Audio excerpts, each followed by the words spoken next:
Hello everyone and welcome to YWLA vlog, this time about why women's leadership primary school training is important and how does it shape the future leaders and why we need these kind of trainings in our ecosystem.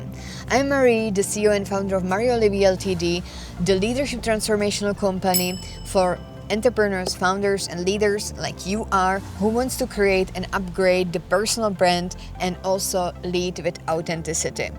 I'm, by the way, also obsessed by health, so on my social media I share a lot of tips from biohacking and health, which helps me to show up the best for myself and for my business, so definitely check it out, especially on Instagram and LinkedIn.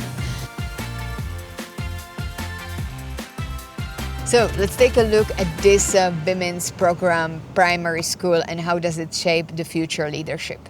I would say that it's really important because in these primary schools we are creating a future leaders, and especially for the women, where they can be prepared for what the leadership means before the words tell them that it's not possible and that they can't lead. So it's really a program for women where they can gain the skills and the experience of the leaders and be prepared to then speak up openly in the certain environments where usually we don't because we are told that we cannot.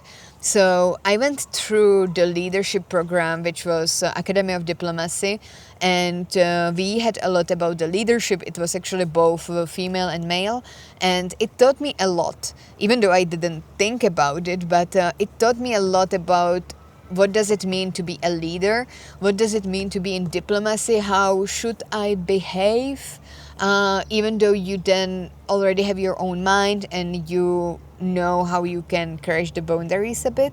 But these primary schools for women are really important if we want to achieve the equality in the leadership, especially the gender equality in the leadership, because we are still behind as a women.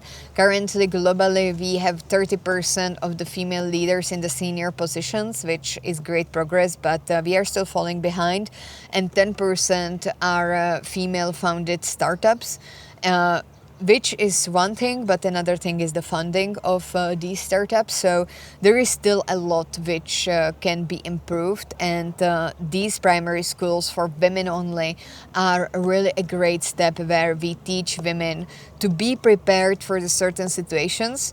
Even though I have one criticism here, or like one challenge for these kind of schools, and it's that if you are close with women only and then you actually get out from that bubble, you will meet a man eventually. So how these primary schools are actually making sure that the female leaders are prepared to meet men and to have a conversation with men and to have a difficult conversation with men at a certain level. I would be really curious about it, but definitely support this initiative about the primary school for the women leaders. So in some of the practices is that you can already invest in some female funded startups or female communities. You can also mentor or become a sponsor of these kind of like primary schools. You can support them and rather like mentor them than like advise or something like this. So it's really important that we nourish the environments like this. So I hope that you like this mini vlog about the women's leadership primary schools. And if you are interested in more articles and vlogs like this, then go to mariolivi.com/articles, where we publish on daily basis articles and vlogs about leadership, personal brand, and LinkedIn. And also connect with me on LinkedIn and write me that you are from this exact episode, because I will send you a leadership template for free where you can define your style and your type of a leadership. And hit the notification and subscription button here on YouTube so that you receive the next vlogs immediately. And I will see you next time. Bye!